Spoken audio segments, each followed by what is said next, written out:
Do we start from scratch? Am I live? We'll do this one more time. And we are the Coalition, loud and proud, outrage porn free, civilly disobedient media broadcasting live on the Worldwide Coalition Radio Network here at coalitionradionetwork.com. High in the hills above La Prave, the naked city, the city of, well, about 300,000 stories. We're going to tell two profound ones tonight. Facebook.com/The Coalition Radio, on the mighty, mighty Twitter at Coalition_radio, and of course the mothership at coalitionradio.us, where links to our YouTube page, our Facebook page, everything you need for the life you lead. Joining us live is someone who, again, is qualified as what we call a repeat offender here on the Coalition. He pursued an elegant run for governor in the last gubernatorial race. It seems like so long ago, but it was just, a short year or so ago. And in doing so, elevated the bar on the conversation to a point, too, where I think, quite frankly, folks became a little afraid. He raised uncomfortable issues. He personifies, really, that rags to riches story, if you will, here in the state of Rhode Island. A native of Rhode Island, a product of the public school system. Our guest, Dr. Luis Daniel Munoz, has already achieved prosperity as a successful entrepreneur in the medical instrument and medical supplies distribution channel, the one that has become the subject of such great issue these days. So he's got a profound insight into the subjects we're talking about tonight. The challenges faced by folks from marginalized areas. In Rhode Island, we have vast swaths of territory that are under the influence of what someone very wise once called me economic racism. At the same time, he's achieved academic success and managed to transcend that. And now he's returned home and he stayed. And to me, this is the fascinating point. So many young folks run for high office. Very often they're not successful in their first time. They get frustrated, and then that's the last we heard of them. Dr. Munoz said he elevated the tone of the conversation during the entire campaign and then stayed and continues to reinvest in the community as well as the young family with whom he's made Rhode Island home. Dr. Munoz, welcome back to the Coalition.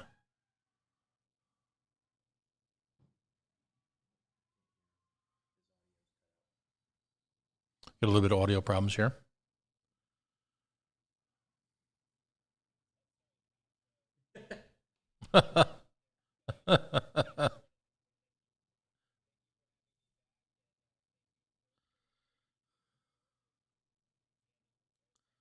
Right. Absolutely. And we do face challenges now, don't we? This has ripped us from our ordinary life, created a vast amount of pain, and transcending really economic barriers, cultural barriers, racial barriers, all of that. And yet at the same time, we're starting to see some of the usual cracks in the system in the usual places.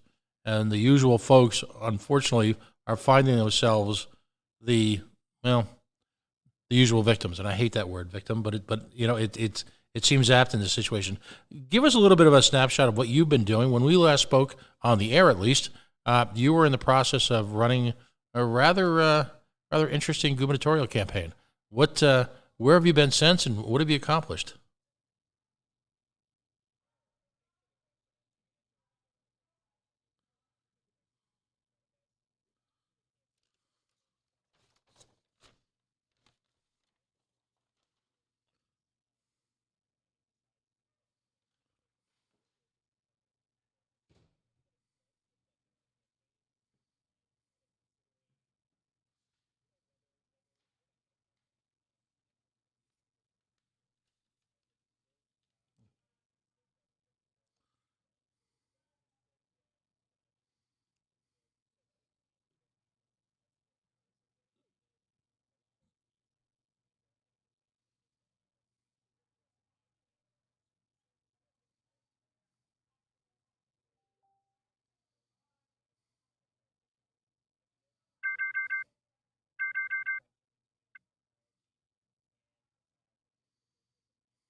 No, absolutely. Yeah, no, no, absolutely. So, where do we start first? I mean, if you could give us 20 seconds, if you will, as someone from the medical profession on the severity of this disease, particularly in the close, crowded confines of an American city, because there still seems to be folks pointing doubt or uncertain about just what this disease represents.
Transmissibility, like the amount of transmission that will take place there, right? So we're talking rapid spread situations similar to what we're seeing in New York City. If you compare the five boroughs of New York, Manhattan, you're looking at about 23 percent of the population that has acquired infections in Manhattan has some degree of underlying condition. But in the Bronx, where we're seeing a lot of Black and Latino deaths, 89% of the population that's contracted the coronavirus has underlying conditions. And those underlying conditions are a consequence of poor housing, right?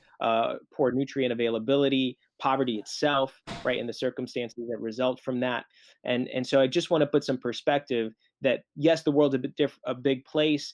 You can look at statistics in Germany, and they look great because Germany locked down in a real draconian way their entire society, and in a lot of way, their society is a bit homogeneous, right?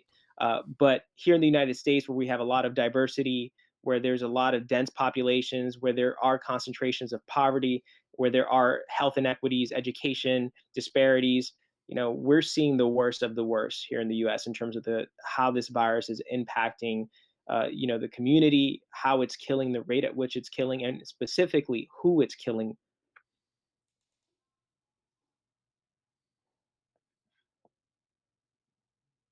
Can you hear me, Pat? Yeah, I can. I'm pondering this. The the risk factors. If you could just elaborate on that a little bit more in terms of some of the risk factors that you see um, in quote unquote. I mean, the 1980s term would have been inner city. Yeah, we can start from the healthcare perspective, right? From diseases that we are aware of, chronic diseases.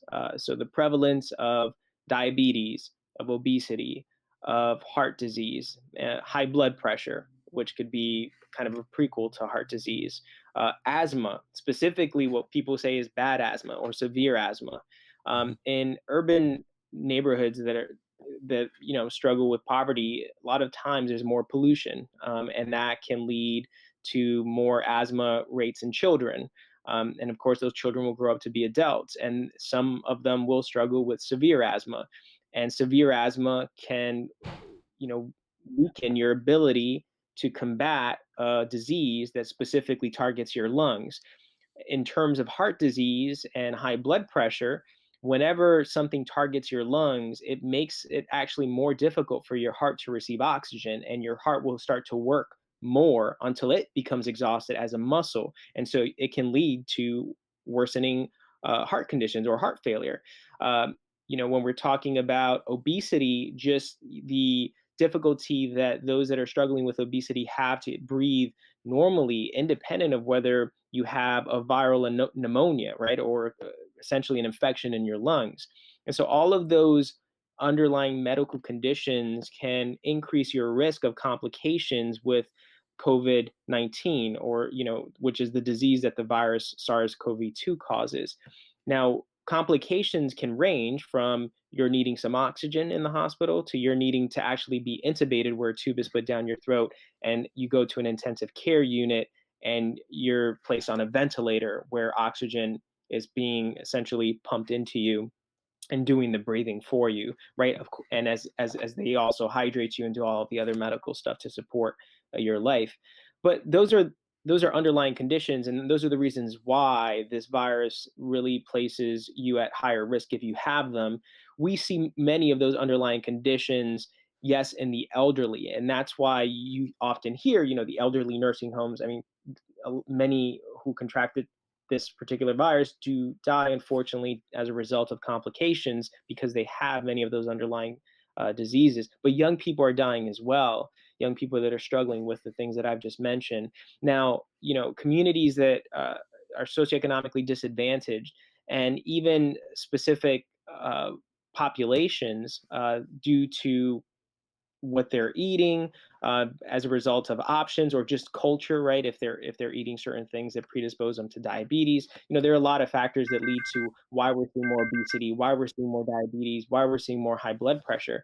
But from a justice perspective, I think it really starts with education.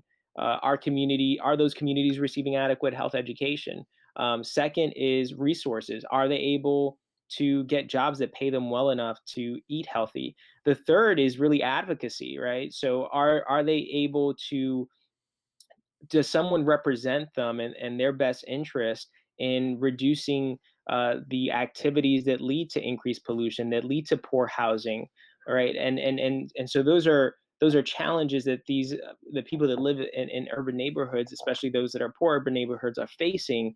But because they face them, they're predisposed, right, to these Right. particular types of diseases like diabetes, high blood pressure, asthma rates. So I hope that gives you, I Right. really try to condense a lot there, but those are what we call the social determinants of health in healthcare. Absolutely. No, it's excuse me, I'm sorry. The the confluence of events here leading up to uh, the this perfect storm, for lack of a better term, and that's an oft-used cliche. But what you've got is an entire generation of poverty contributing to a difficult healthcare environment. Communication about the disease itself, I believe, has been scrambled and um, incoherent at best. Uh, you've got medical facilities being closed, particularly in Pawtucket. Um, Access to health care is, despite federal government projects to work on that, are still inconclusive at best. And now all of a sudden you've got this disease which is almost tailor made, just essentially weaponized all those political and social issues rolled into one. Uh, a big part of your conversation is the model of community-based healthcare, and maybe you can elaborate on that. Yeah, absolutely. So when I ran for governor, one of the my biggest points was the fact that for years our community health infrastructure had deteriorated, and no one was doing anything about it. There wasn't really sufficient reinvestment into community healthcare. And let's talk about community healthcare in a simple way. The way I envision and see community healthcare is the ability to go to a healthcare center that's in walking distance, where you can access primary care providers, and where there's sufficient services to help you not only obviously engage those providers, translation services, etc., but also where it's a hub for coordinating any additional care that you might need. Now, in a crisis like this, that becomes even much more important in the context of what we say is triage, which is pretty much coordination of care, but we often use that term in kind of emergent situations, right? So right now in Rhode Island, they're placing these tents around, and some of them are specifically testing tents. But in Pawtucket, in particular, they have in the parking lot of where Memorial Hospital is, and but though it's closed, they're creating a respiratory clinic.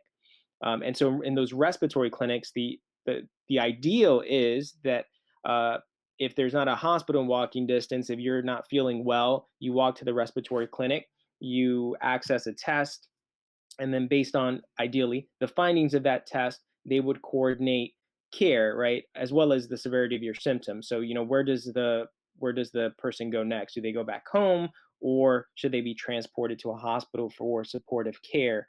Now, my concern with these respiratory clinics that are being set up is, one, they're setting up these tents that are subject to weather conditions. So just yesterday, they had to close down all of the testing sites, which we're talking about a rapid spread instance within this crisis where people should have access to tests, where your symptoms can go from mild to severe within 24 hours, and they closed it down because of the winds. Now, I get that from a safety perspective, but this is why we need legitimate infrastructure in terms of community health. We can't rely for the next 18 months, or however much time it takes for us to get a vaccine, on these kind of at risk or weather risk respiratory clinics. Additionally, the state hasn't even begun to address transportation. We don't have the transportation infrastructure to get people to testing sites if they have no transportation, as well as to get people from testing sites to hospitals.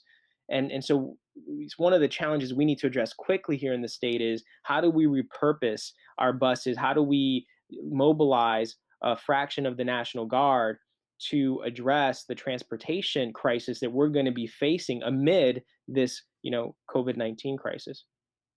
Because anecdotally, it would appear that not only are we not it's near any form of stasis, if you will, in terms of the aggressive spread of this disease, but it would appear that there are hotspots appearing in the communities that we're discussing, cities like Pawtucket and Providence. So, at that point, not only have we not anticipated any of these issues, we've failed to respond, despite the fact that this condition has been ongoing, if you will, for going on 2 months. How is that possible? Yeah, it's so how is it possible? Y- you know, I think we should start from the beginning. I'll concede, and I think it's reasonable to state that federal agencies and the federal government had a very much a delayed response. Even Dr. Fauci, late January, was still saying that there may not be a reason to have concerns about COVID-19, specifically here in the US. The World Health Organization, early February, was also stating there was no reason to have a travel ban. Hmm. And so all of the departments around the president were kind of sending mixed messages. And of course, the president, for whatever reason in his mind, decided not to act, even with additional information that was being kind of shared through probably the media airways, which he seems to pay a lot of attention to. And so that's that happened. But we're seeing now many of the governors stand up and say that they have the authority to start or stop economies, and so we need to make sure that it's clear that they also had the authority to have some earlier response, even when the federal government wasn't responding. And so when you think about supply chain in healthcare, it really does take time to source products, to propose particular bids for those products, and then to get those product to win a bid on a certain amount of protective equipment, for instance, swabs for testing, and then to get it sent. Also, the FDA, if you want to do certain things in healthcare, you need to apply to the FDA for the FDA to allow you to do that. So one example is, any healthcare provider could foresee that if healthcare providers have to essentially do the test, if a doctor has to do the test or an advanced nurse practitioner, every time they do the test on someone where they put essentially a very long swab, looks kind of like a long Q-tip up someone's nose, they have to change their gloves, their protective equipment, and they have to, well, at least their gloves and certain protective equipment. Then they have to go to the next patient. So there's some challenges there when you're looking at a lack of resources. And so if you see that problem, states like Washington were early on applying to the FDA and asking for allowances so that they can conduct their own test. In Rhode Island, we could have not only been placing bids earlier for medical supplies, but we could have also been applying to the FDA to see if individuals themselves could be doing the test on themselves, but specifically in front of a provider. Small little applications and changes like that could have really changed the tone of what our testing program is today, which I think 2 months out, Pat, we're just not in the right place. Not only numbers wise, I know the governor likes to say, well, if we can get to 3,000 a day, that will be good because of the amount of individuals we have. And then they run through these mathematics, but it's what's going on behind the test that's most concerning to me. One, there's a screening criteria that's changing every day, and CVS has a different screening criteria. So essentially, you need to get to a doctor or call a doctor or call an urgent care center or call a hotline that's a state hotline, then tell them what your symptoms are. On the other side of that phone call, there is a list of things that you need, a criteria of symptoms, severity that you need to meet before they say that you can go to the testing site. Now, why is that important? Because we've been informed that the DOH is kind of changing over time, and that CVS has its own.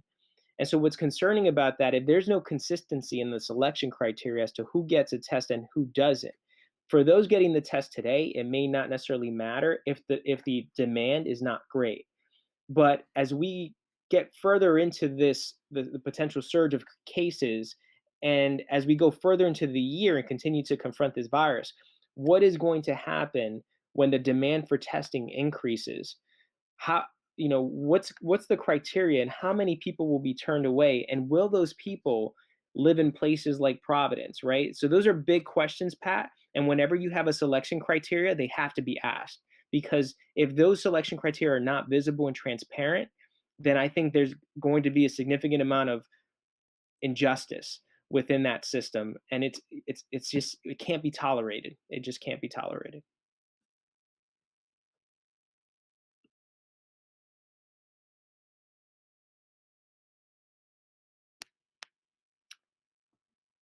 Are you there, Pat? As tested as being quote unquote clean, um, there's no guarantee, literally within moments after them leaving the testing facility, that they won't get infected or reinfected. Um, what's shocking to me is that the all these bureaucratic obstacles have been placed in front of, in my mind, the central issue, which is testing, existed in the first place. And what do we have to do to just? I don't even want to settle for small gains in terms of the bureaucracy. I think it's clear that there's got to be a protocol in place which allows some type of rapid response. I mean, certainly we've got the feet on the street, whether it be the National Guard, whether it be a variety of state health departments. It would appear to me that the federal blockade, if you will, on any type of coherent response to this crisis is primarily to blame, not for causing it, but for these conditions to exacerbate so dramatically, particularly in areas which we all knew ahead of time were going to be difficult to reach. That appears to me to be the first central issue that has to be faced now. Yeah, I mean, I do think we need consistency, right, across. I think the federal government should be leading in establishing guidelines that can be utilized by all states, right? Hmm. I still do think that we have seen competition between states, um, and so I don't know how much the federal government can do to demand to actually enforce a, a a consistent guideline or standard guideline across all states, I mean, that's certainly something that I think, it'd be great to learn from the experts regarding the law and how the federal government would do that. But from a supply chain perspective, so some of the states right now are concerned that when they place a bid, and the governor mentioned this today on the press conference. She said that when Rhode Island places a bid, that she's not only competing against states, or Rhode Island's not only competing against states, but also competing against the federal government, because the federal government takes priority. And then there are concerns that people are saying, well, the federal government is taking these bids and really just siphoning off the resources and then distributing it through a private distribution channel, right? So private companies, and so it's pretty kind of circuitous in a way, because those private distributors will probably then resell back to the states. So that has been an issue, Pat, for years. No one's changed it. It's been a lucrative business, right? This Hmm. for years, and so right now, my concern is, instead of focusing on this monopoly within distribution channels, right, where McKesson, Cardinal Health, and their entire supply chains are controlling medical supplies and pharmaceuticals in like in the United States. Instead of focusing on on that fact, let's focus on what we need to do in the state of Rhode Island to save lives and to reduce the loss of life. And really, if you're gonna, here in this state, where even when I ran, plenty of people had this mentality in the political side. Well, you have to know how to play the game. Well, I would say the same about supply chain. The way you play supply chain is you make your orders early. That's what you do. If you want something 6 weeks from now, you make the orders today. So whatever you're ordering, the vision that you have, the strategy that you have, like, it has to be clear. I mean, if in other words, if we want to do, if we want to apply to the FDA so that people can do the test on their own in front of a provider, then we need to augment the amount of swabs we have. Reagents. If we need more reagents for the particular test we're using, then from my perspective, let's we should have thought of that 6 weeks ago. To be honest, I at this point, India is kind of closing its doors on some of those reagents, because now the entire world is facing this. So I don't know what the solution to that is. All I can say is, retrospectively, we should have seen that coming. So beyond testing expansion, if we can't do the test on our own with swabs and reagents, the next step would be, well, how do we get CVS and Abbott to provide us with additional 5-minute testing devices? And will that particular test have a limit on the amount of reagents? I think as of now, they are also running into the same challenge. But those are questions, and unfortunately, I don't work in the task forces that the governor has designated for this. But there's a way to do it. Nevertheless, Pat, I think that when we look back at the news articles, when we look back at what was done in Rhode Island, our implementation of this testing system has just been too slow, given that we had, one of the first cases in the Northeast here in Rhode Hmm. Island, right here in Pawtucket. Right. So we can dwell on what should have been, and we certainly need to revisit that when we reach at least some type of level reaction to the disease, and level increasing, a leveling, if you will, the entire scenario. I'm not one of these people to say, well, let's just move past that. We need to address that, and if that doesn't come from our political institutions, then I think communities leaders like you need to raise that specter very, very quickly. In the meantime, I guess, and I think you and I are having a conversation, about having a conversation almost daily on this, and I embrace that completely, because you provide a level of subject matter expertise that's been, quite frankly, missing from a great deal of the coverage of this crisis. And what I mean by that is that we've certainly got the political establishment maintaining their narrative. I'm not looking to demonize anyone, but I think additional perspectives on this are critical. I mean, let's set the stage for the continuing conversation. We do have to go to a national guest in at 8, in just a few minutes. I know we were trying to get Kobe on the line. I'm willing to do that either later tonight or tomorrow. I'll essentially give you to whatever degree possible open lines to continue this conversation. But what is, in light of what we now know, and in light of where this potentially can go, let's just say you're the head, you're both governor, you were elected governor, and you're working closely with the head of your health department. What do we do right now? What do you think is the first priority? Yeah, so I don't necessarily want to say first, but I'll say what I'll do. So I think there's two aspects to this. There's the resource side, and then there's the community side, and they both matter as top priorities. So I do want to apologize for Kobe. He was having some trouble with the link, Pat, but he did try to sign on. So hopefully we can maybe have another conversation, bring Kobe in. But I do want to, I'm gonna kind of take a leap here and speak for Kobe in saying that we as community leaders do have concerns and what we're seeing, right, in terms of testing system implementation, transportation availability as it relates to getting to testing sites, and really the risk that is being the burden that's being placed on public transportation. So right now, as an example, the governor had 25 people on buses last week.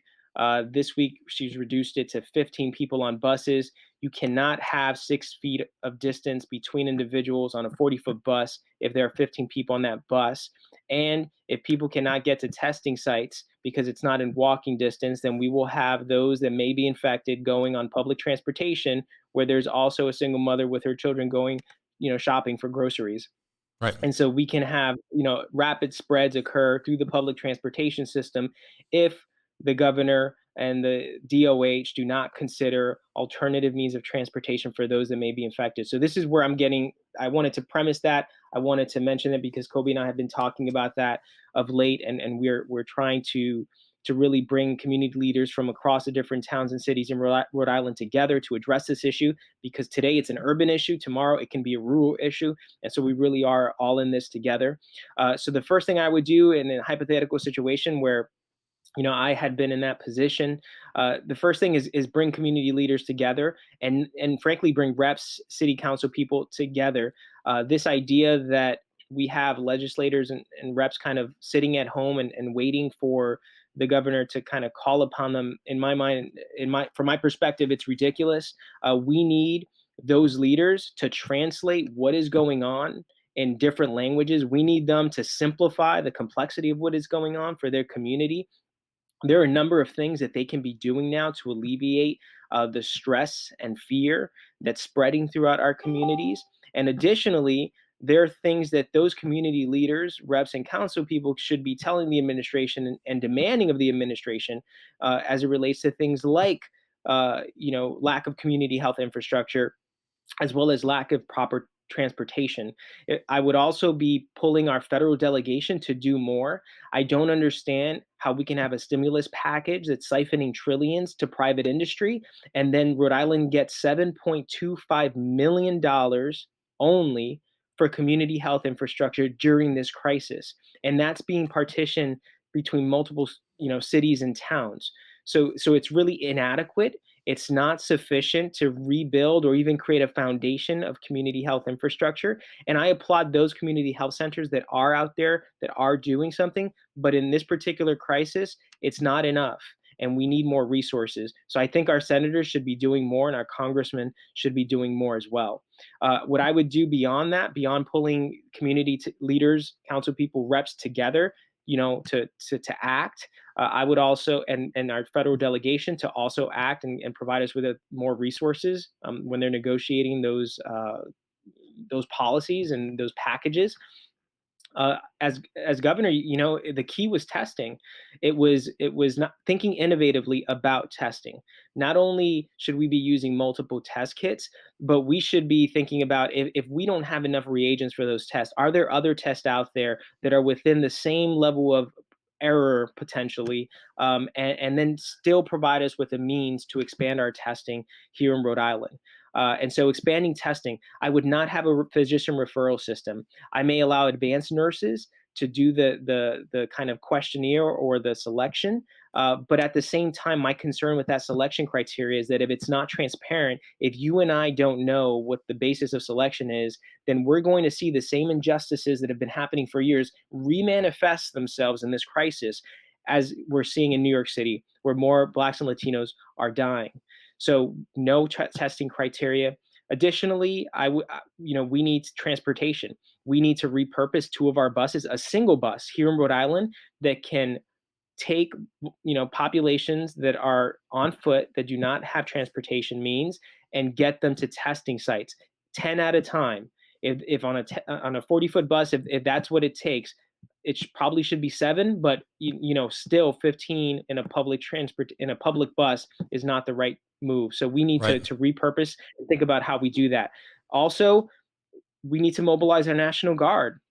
Our National Guard, at least a small unit of it, can support food delivery to vulnerable populations, and I think that they can also support, in conjunction with visiting nurses here in Rhode Island, a mobile testing unit that specifically is going to nursing homes and testing our vulnerable populations. If we do Mm. those two things, Pat, the third step is really about equipping our healthcare system with vents, proper protective equipment for our healthcare providers, and then alleviating the burden that that health system may feel by reducing the spread. And when it comes down to it, and the raw human level, Pat, if we do this right, it's not that people won't die, but at least there'll be a doctor and a nurse that will be by their side, and they won't have to die alone. Absolutely. You know, what we have to establish is how to continue this conversation. I think you and I will get offline a little later this evening, kind of reassess how we did things tonight. Wonderful, wonderful input, because I think you provided more specifics in the last 20 minutes or so of conversation than we've heard in terms of public policymakers statewide in the last 3 weeks. It's not simply good enough to get up and read statistics every day and remind people to socially distance. That's turning out to be nonsense. I have to take our leave for right now, but let's get together shortly this evening and assess what the method is to continue to disseminate this information. And this is the type of critical thinking that's been missing from the scenario. I crave this, and I thank you so much for joining us tonight. But thank you so much, Pat. Thank you for the opportunity, and I do hope that for those listening, that it provided them with food for thought, if nothing else. And the reality is, we should have hope. Our healthcare system, there are warriors there fighting to for patients' lives. But we all have a part to play in this, and my hope is that whoever's listening can kind of figure out what their part is. Very Thanks, good. Pat. Thank you very much. And of course, that was the esteemed Dr. Munoz joining us remotely. We're going to work on a scenario where we actually engage in this in multiple levels. Hopefully on almost a daily basis until this is done. We're going to take a quick break right now. We are going to bring on our next guest. We are the Coalition Loud and Proud, Outrage Porn Free, Civilly Disobedient Media. Stay tuned. We'll be right back.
And we are back. We are the Coalition, loud and proud, outrage porn free, civilly disobedient media, broadcasting live on the Worldwide Coalition Network. Facebook.com/The Coalition Radio, on the mighty, mighty Twitter at Coalition_radio. And of course, the mothership at coalitionradio.us, where links can be found to virtually, well, everything. Judge Gray was supposed to join us at 8:30. He got delayed, so he'll be joining us at 9:30 p.m. Eastern Time. So we're just going to open up the lines right now. If you'd like to call in, if you queue in the next little bit, area code 401-205-3738. Is there a way to put up on the banner that Judge Gray is coming in at 9:30? This is all relatively new to us. We're planning on going live sometime in the last, well, now, but events precipitated or kind of a rapid response to getting up and running in a slightly different manner than when we thought when we started this enterprise just, well, literally a few short weeks ago. So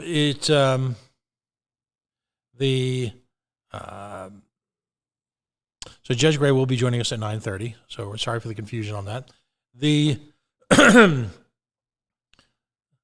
I'm interested in, if you're out there listening or if you're out there watching, if you want to call in and give me an idea of what it is you'd like to ask me to ask Judge Gray. I've got a list of questions, but I'm always interested in community input. So just dial us. Now, for a lot of folks, the whole concept of talk radio is actually pretty foreign. And what I mean by that is they've heard it. They don't listen to it intensely, particularly in the libertarian community. Folks rely heavily on social media. They prefer writing as opposed to talking. So, it just strikes me that the opportunity abounds for folks to actually engage in conversation. Now, think about that. Maybe that's a generational thing. Maybe guys like me are. What's the old 1950s song? Yakety yak, don't talk back.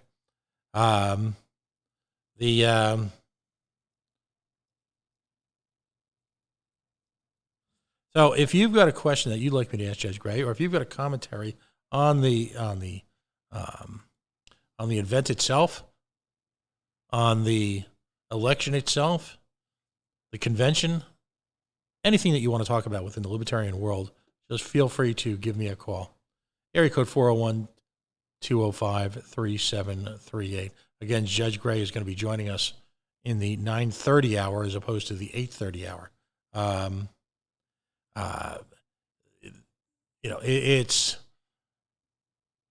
This has clearly stirred up the race.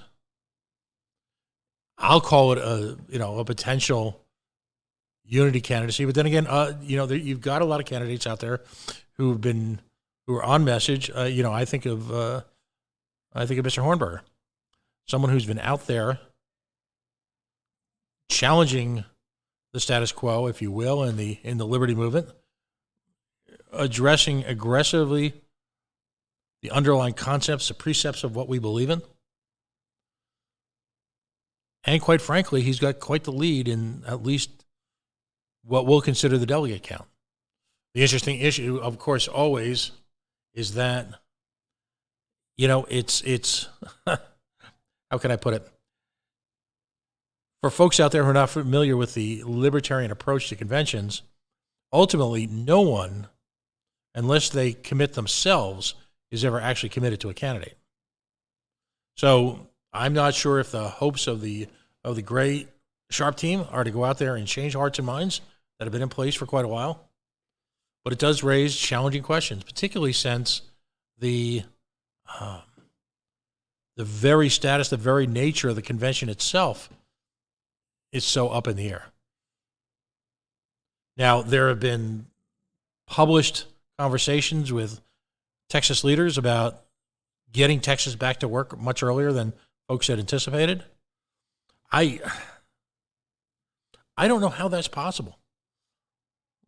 I just don't. I mean, we just had on locally, if you're just joining us, a local political activist who is also a doctor, who is also involved in supply chain management, who is also involved in community health care, but comes from a decidedly centrist background as opposed to, say, a progressive or a libertarian background.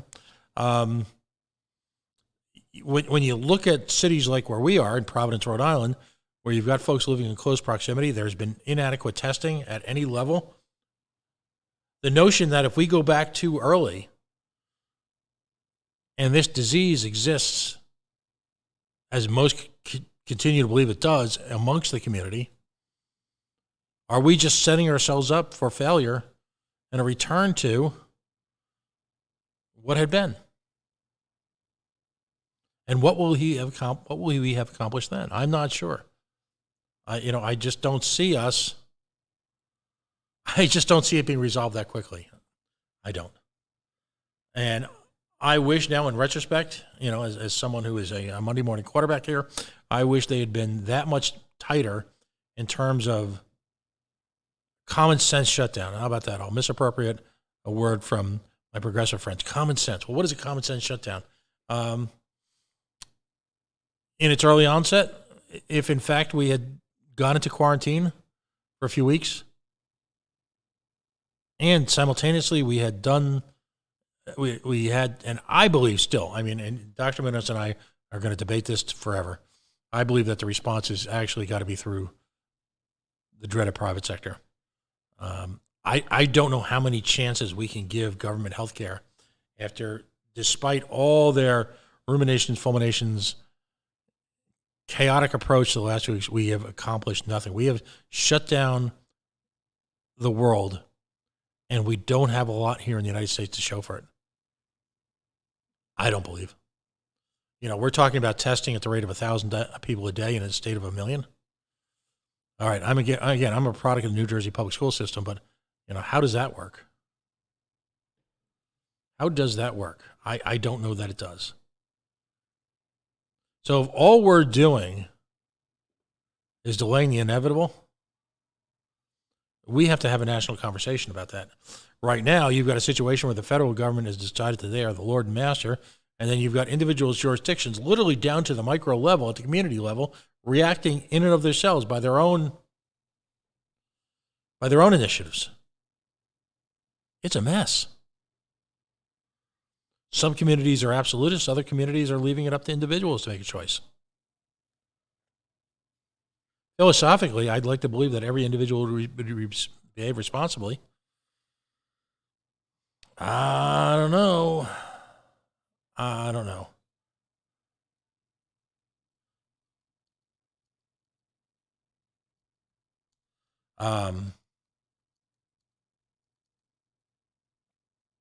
Again, if you're just joining us, Judge Gray has been delayed.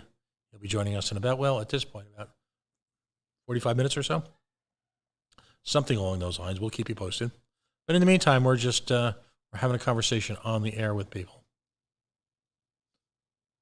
You can call in if you'd like at area code 401-205-3738 and raise this or any one of a number of libertarian issues. If you've got a question for Judge Gray that you'd like me to ask, I'd be happy to consider it.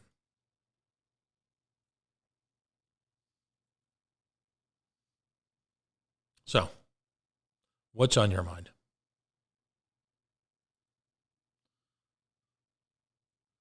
What's on your mind?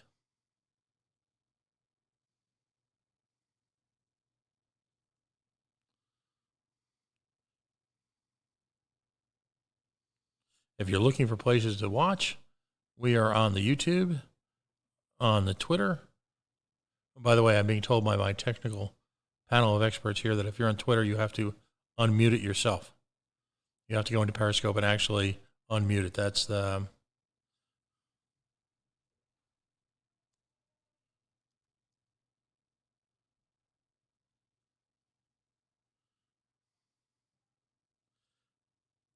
what we're talking about here. Some of the areas I want to discuss with him, of course, are his entry into the race, his feelings about borders. He's got a documented body of work on opposing the war on drugs that, frankly, is unparalleled, I believe, in the libertarian movement. If you think I'm wrong, feel free to call me and differ. But I had the opportunity to first talk with Judge Gray in one of the earliest coalition shows when he was representing LEAP, which was a law enforcement collaborative, if you will, where folks like himself, who are from the judiciary, and other folks from police forces, federal agencies, all had sort of all had sort of weighed in and had, in some cases, some rather stunning, life-changing moments when they saw the impact of the war on drugs firsthand, either in their family or in their professional life. And just responding, Dr. Munoz actually just sent me a question.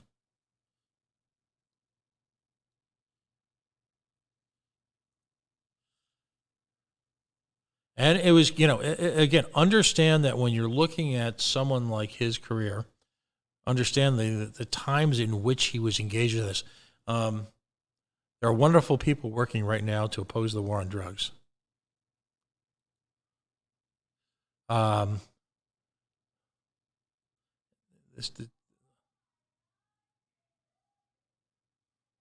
got to go quiet again because, again, it stopped. We're going to bring up the phone lines. Phone lines, of course, it did that thing again. Can you put me on quiet for a sec? So we're going to set up the call-in lines again in just a minute or two. Again, 401-205-3738.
Media broadcasting live on the Worldwide Coalition Radio Network here at the Coalition Radio Network Broadcast Center, coalitionradionetwork.com. If you'd like to call in, 401-205-3738. Feel free to give us a holler.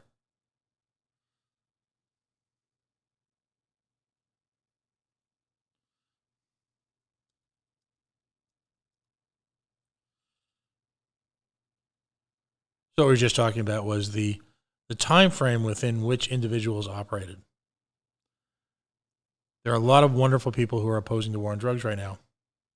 But I will tell you that on a professional level, if you did so 25 years ago, that could in some cases constitute professional suicide. Now folks just see it as a reasoned response.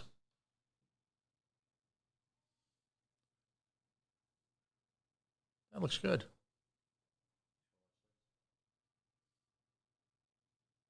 By the way, the Coalition on Talk Radio, if you will, in this format has been online for about a week and a half now. It's been a growth experience. Putting on a new production, seamlessly working in and outside of this.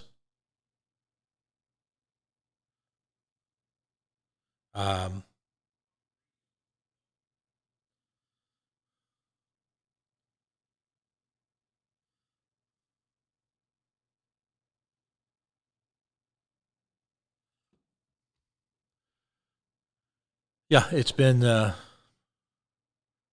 interesting. But if you look at activism,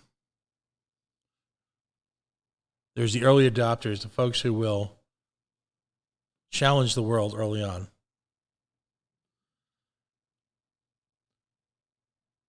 If you look at the earliest moments of what we used to call the gay rights movement,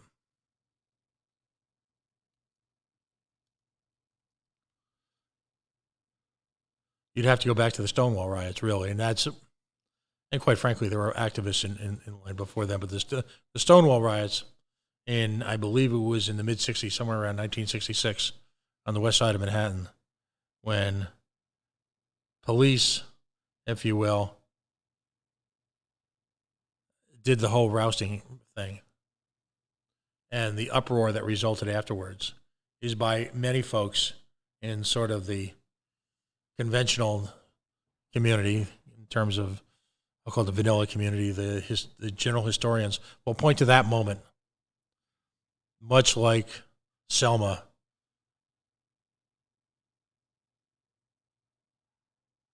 with the civil rights movement.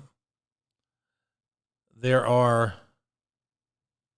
instances like that that serve as clarion calls to a greater community that rights have been abridged.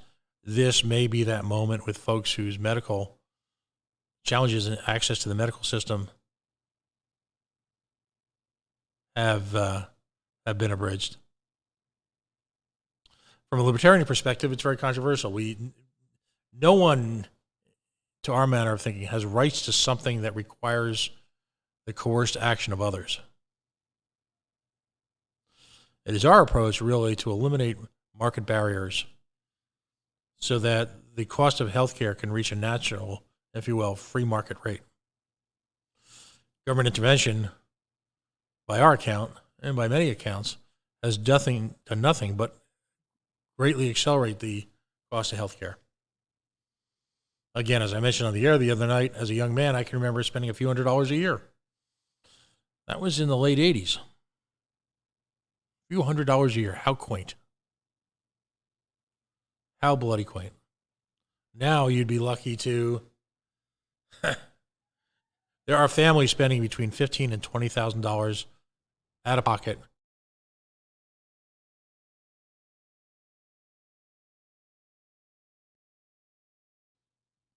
You save a tiny bit of money.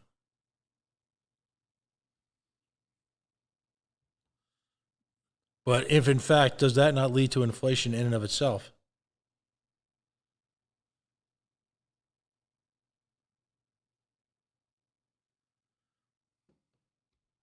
But make a note of that if you'll, in terms of the whole phone system, because it times out, because we were on the phone chatting, not taking calls.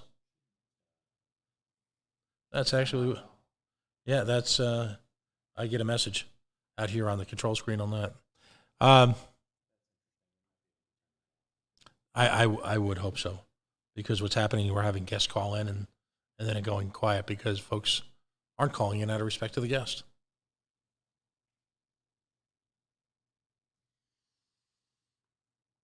So folks like me who are libertarians look at the incredible chaos at the federal level and say, why would we want to do this? And this is a debate I'll continue to have with Dr. Munoz.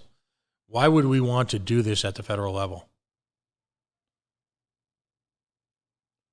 The federal level exists in large degree in the political calculations that created this nation with limited quote unquote rights, limited abilities. The whole point of the Constitution is enumeration. You'll hear that all the time. Anything that has not been specifically enumerated to the federal government falls, if you will, at the feet of the states to accomplish. State responses are going to be more timely. I've got to believe that we'll be at least somewhat more financially efficient. And by definition of being local, are at least going to be able to focus on local issues. Clearly, the challenges generated by COVID are going to be different in Providence, Rhode Island than they are going to be in Wyoming. Now, that's two rather large extremes, but that's how the real world works. But again, you keep hearing time and time from subject matter experts like Dr. Munoz that the federal government took too long to do a bid. Again, in the dreaded private sector, where you've got the force of competition to maintain pricing, and where there are few limits, if any, to barriers of entry into markets, so that if additional people, individuals, companies, entrepreneurs want to cycle up and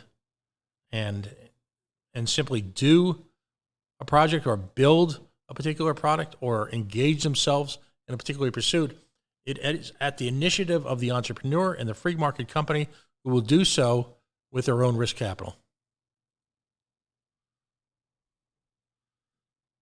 And in my mind, that's how it works. That's how more companies would have been in place with the potential to gin up capacity.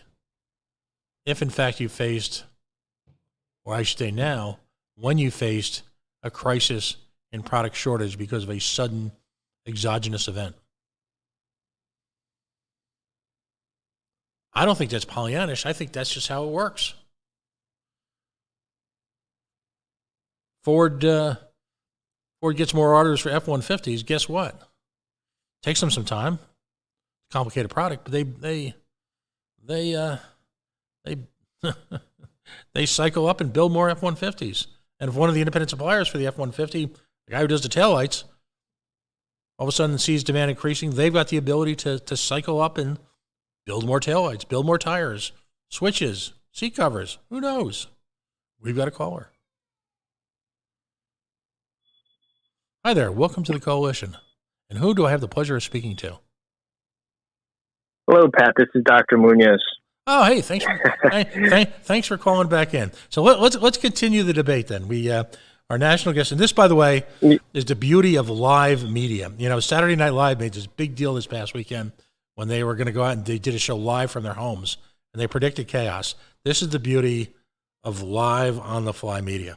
So you've heard me. You've heard well, me. I did want to. Go ahead, buddy. Point of clarification, if I may. So with regards to the federal government, to be clear, what I said is Rhode Island, we put the bid in, we probably submitted bids too late based on the delays we're seeing with supply chain. Mm-hmm. And you know, and again, what federal government is doing now and their role in supply chain is in many respects, they're overriding bids, right? Mm-hmm. So they're taking priority bids. And then they're kind of taking those supplies and going through private distribution channels. Mm-hmm. So there is some degree of free market there, but obviously it's very much manipulated and kind of leaning towards the monopolies that are growing in the distribution channel, the McKessons, right, of the world. So I understand that is a challenge. I don't disagree with you there, Pat, but I would just say that, point of clarification, that I do think as a state, actually, that we did not respond soon enough with our supply chain requirements or demands. No, and I would agree with you. How can I best put it? But here's what's frustrating to me. If in fact you had more, if you had additional competition in the dreaded private sector, if more companies were allowed to manufacture, and again, I'm not an expert. I play one on the radio. If you had more folks who could manufacture these masks, manufacture these swabs, if you presented less barriers to entry, would we have more options as to who to go to, number one, simultaneously get a sudden dramatically higher rate of production? I mean, no one can predict an exogenous event like this. Maybe they could. Yeah. So there, I guess my reply to that question, my opinion, which is, an opinion I understand, but would be that I do think in this particular crisis, we should be asking for all types of exemptions, right? We should be asking the FDA, what can we do to run our own tests? What can we do to alleviate protective equipment demands on hospital by allowing patients to take the test on themselves? We should be asking, can we create, I was saying in the beginning, if there was a swab limited of swabs based on when we put the order in, out of all of the medical supplies in the world, that should not be the one holding Rhode Island back, right? When we have manufacturers that could have been retooling and maybe for swabs in particular, probably wouldn't require as extensive retooling compared to if you were making ventilators. So these are things that we could have done. I don't want to diminish the importance of quality, though, Pat. And I think let's just put it out there. We heard about hundreds of thousands of masks going to other countries internationally from China during this crisis, where the masks were not working, and that predisposes healthcare workers to getting infected, right, and possibly even spreading the infection. So there's a lot of quality does matter in healthcare. So it's not just about making it, but making sure that you can make it well. And so I would agree from the perspective of we should have been asking for those exceptions and asking the FDA for permission to do as much as an individual state as possible. Now, what does that mean for the future? I do think that the positive effect of having made those requests, of having very quickly restructured our kind of manufacturing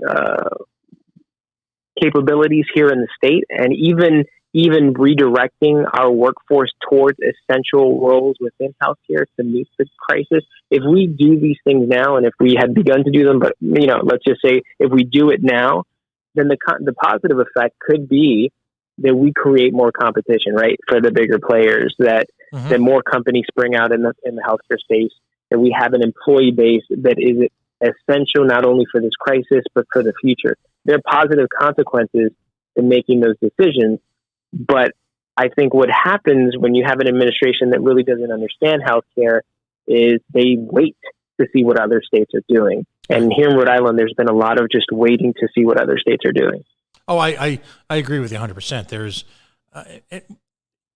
I'm going to send you the link to this when you have a chance. I know this is a hectic, chaotic time for you because on top of everything else you're doing, you've got your business, you've got your family that you need to protect, you've got a young child. And so I give you a lot of credit for diving into the public sector like this. But, a couple of things come to mind. First off, I years ago when I worked in the computer business, I subcontracted out, I should say, to a number of aerospace suppliers.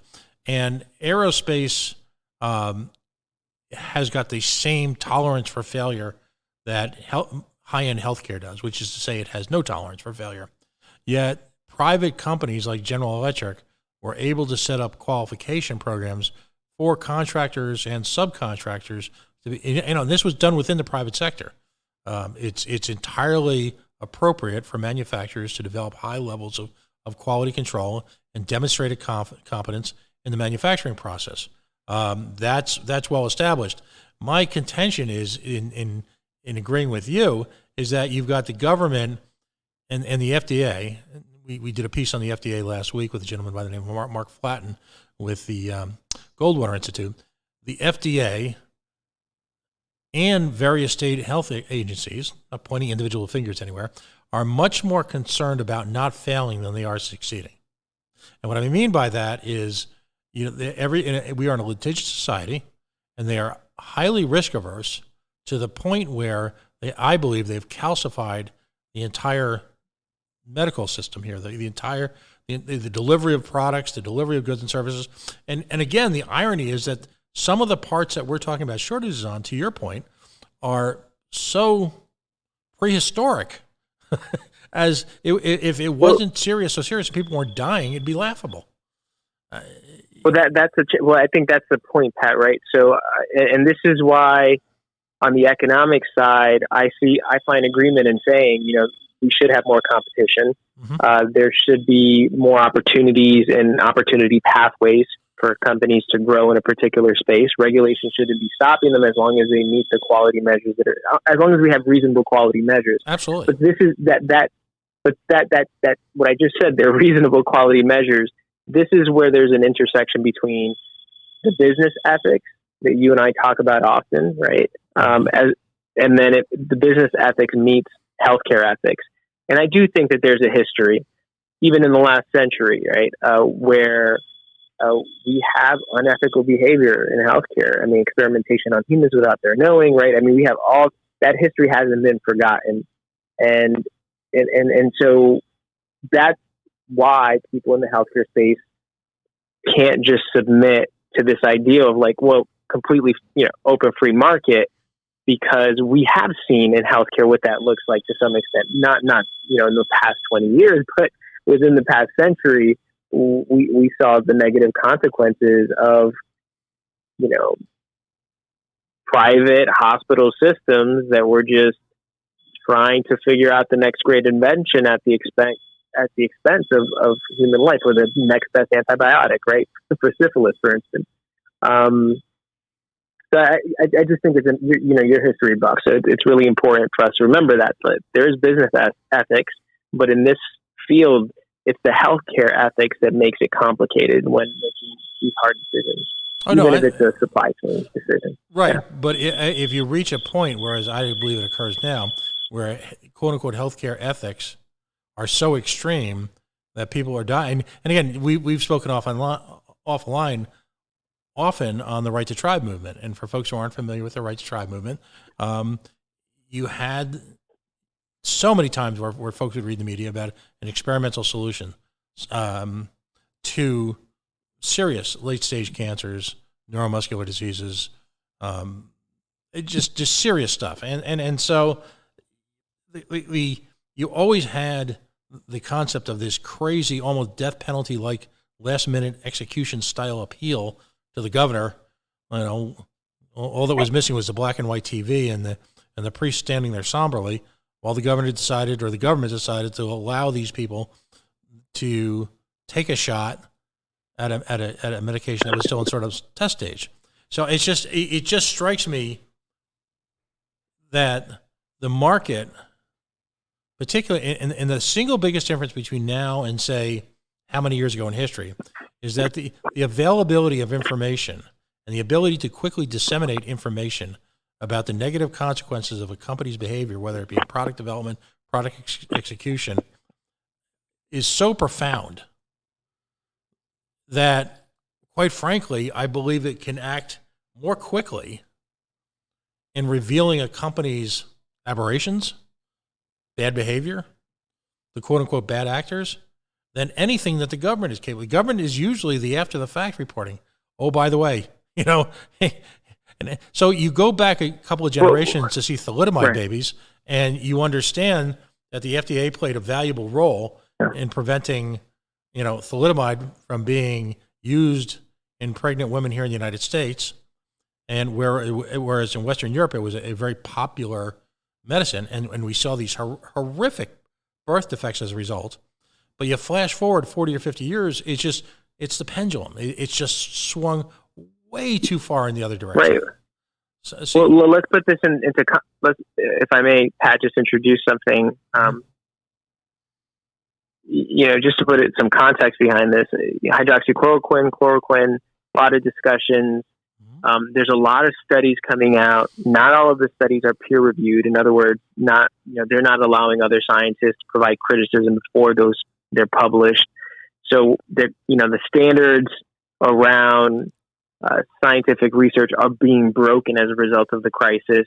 Right. And then, media outlets will take that information and oversimplify it. And before you know it, both the media and the president saying what they're saying, and everybody wants the right to hydroxychloroquine, right? And, what is the challenge with that? Well, it's a supply like anything else, and it can become limited if the demand is too great. And there are other diseases where that lupus that need exactly, where there are other autoimmune diseases that need the drug. And so if that drug were to be depleted, then those individuals that have those conditions that can certainly lead to death will may be at risk for not having the medication.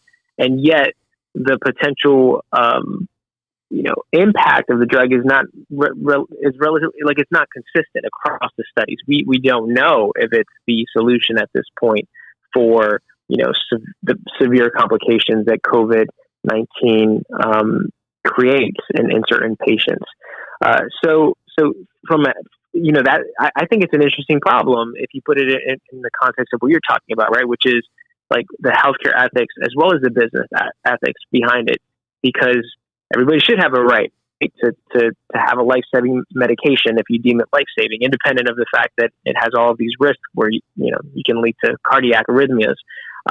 It should possibly you should open up the formulary so that anyone with the capabilities of producing that particular pharmaceutical generic version, which I believe already exists anyway. But let's just say you increase the amount of producers. Okay, so now you can get more. But now suddenly, who's getting the supply that's being pushed out in a month, and who's getting the supply that took 6 months to push out? Because there's going to be a variation in quality in that drug product. Right. So this is if we follow that understanding that we have in terms of how complex it is to make drugs, and how the free market can certainly start dishing out more of this stuff, but then who gets the batch that's 80% good and not 99% good? And so I'm presenting that example because I don't want to my judgment of this administration and the slow responsiveness doesn't diminish the fact that I understand that these are really complicated decisions, but they have to be made. The hydroxychloroquine one I don't think is as promising as the remdesivir, which is the drug that is antiviral therapy, which we should be looking at. That's why I present it. I think we know enough to know that there are better options out there coming down the pipeline. But from if we're talking philosophy here, I thought it was a good way to kind of walk through the challenge. No, absolutely. And again, it's very, very simple on an altruistic, 3 steps removed from the crisis scenario to prescribe a philosophy and not a